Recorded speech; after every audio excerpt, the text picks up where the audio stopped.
On the podcast today, I'll be talking about the benefits of a tourist mindset and in Japanese about "nō dameji kuria." So stay tuned. One of the reasons the internet is amazing is that everything is archived. This is probably also one of the reasons the internet is terrible, but for the purposes of this podcast episode, I'm thinking in particular of massive email storage limits, which I think are objectively a good thing. My college only gave us 10 megabytes of space to store email back in the early 2000s, so I was regularly and probably needlessly deleting tons of messages, including virtually my entire folder of sent email and a good chunk of my inbox. This is not the burning of the Library of Alexandria, of course, but it is a small travesty. I'm missing out on correspondence from a significant period of my life. I have my inbox archived, and I can see many of the emails I received, but my replies to these emails are hit or miss. Sometimes they're included in the body of a reply from a friend, other times they're missing entirely. Thankfully, this is no longer the case. I have Gmail and I can dig through my archive and confirm that my parents did indeed visit Japan during the crisp, sunny February of 2009. It's nice to have this window into the past. I can look back through our planning process, see that they were there from February 5th through 15th, and get a sense of how much my mom enjoyed the trip based on emails she sent me when she got home. The granularity of this assisted memory fortunately does not ruin the glow of nostalgia that surrounds much of their visit. My mom had this one book she used to plan her visits to Japan. It was Sumiko Embutsu's book titled A Flower Lover's Guide to Tokyo, 40 Walks for All Seasons. She dragged my dad all over the city while I was sitting at work, and they did pretty well on their own. They went as far south as Jogashima to see Narcissus, and I got a call at my desk from a chef at a restaurant who asked me what he should make my parents for lunch. For my mom, I suggested the sashimi teishoku, and for my dad, definitely something not raw. One of my favorite memories is of visiting Ikegami Plum Garden with them. The garden isn't far from Nishimagome Station, but I was living closer to JR lines, and my parents were staying near Oomori Station, so it would have meant backtracking to Shinagawa, and then 2 other transfers.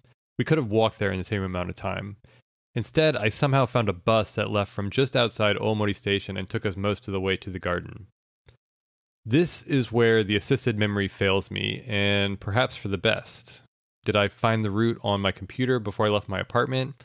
Could I just tell from the maps that there must have been a bus route that ran down the long avenue parallel to the Keihin Tohoku line and then split off toward Ikegami?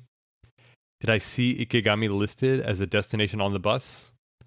iPhones existed at that point, but they were years away from being widely adopted in Japan, and I definitely did not have one.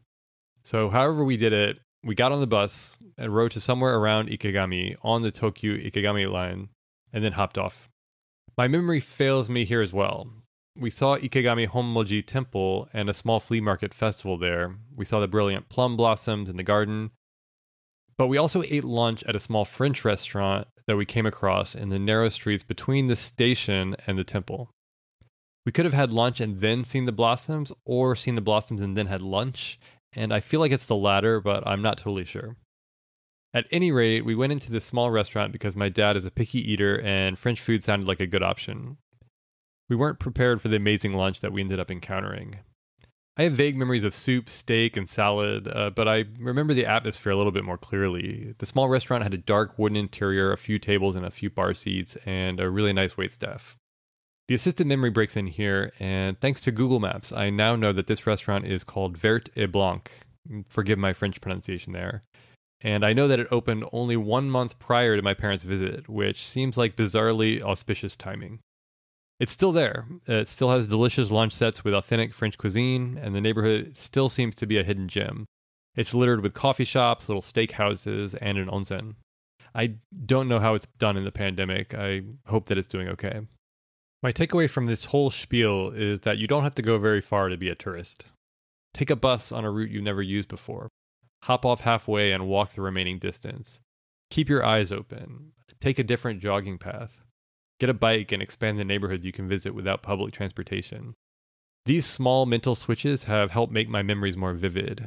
It's the reason why I remember my 8-mile jogging path through Otaku, or riding this small bus to Ikegami, or the random bus line that connected Oimachi with Nakameguro and felt like an express train to me.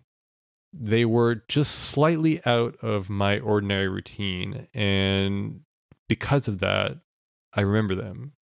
I think there's something that we can use here for Japanese study. There's also something useful here during the pandemic, a time when it doesn't feel quite responsible to be going very far as a tourist. There's nowhere better to be a tourist in your own city than in Tokyo, a place that is endlessly extensive and rewarding. But you don't have to live in Tokyo to make this mindset work for you.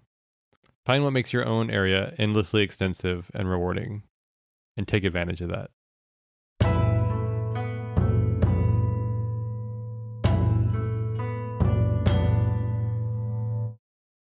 テレビゲームを使って日本語を勉強する人は少なくはないと思います。ゲームによって言語を聞く、読む機会が多くあったり少なくあったりしますので、もし言語を勉強するのが目的なら、多くあるゲームをやった方がいいです。先週のポッドキャストでは、Fire Emblem 風化雪月、英語のタイトルは Fire Emblem Three Houses というゲームを推薦しました。聞く機会と読む機会が結構あるので、僕の経験ではなかなかいい勉強になっています。今のところでは9時間以上やっていて、1回クリアしても他のキャラクターのストーリーを知りたいので、2回、3回までやっても価値があります。他の目的でゲームをやるのもいいと思います。楽しいからとか、他にやることもないからでもいいんでしょう。しかし、少し不思議に思う目的も一つあります。それはやはり、やり込みやノーダメージクリアの目的です。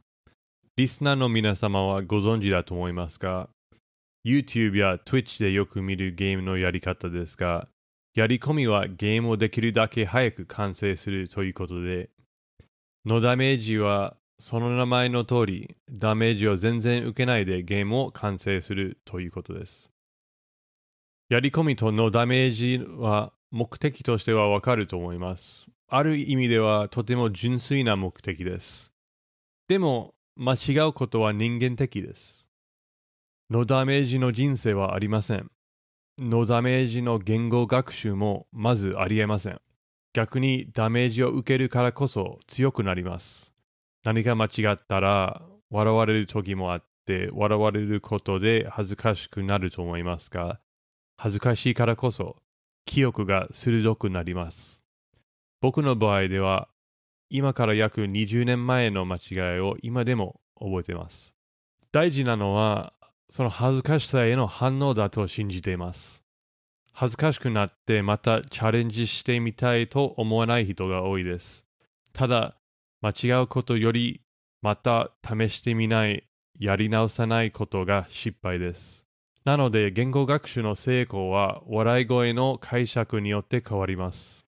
自分のエゴを抑えて、批判ではなく自然な反応や役に立つシンボルとして解釈できれば勉強になります。しかも無料なんです。今考えてみますと、ノーダメージクリアはそんなに不思議ではありません。ノーダメージクリアは1回では無理です。何回もやり直さないとできないことなんです。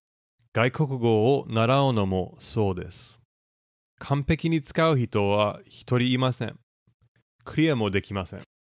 みんなずっとやり続けているだけではないかと思います。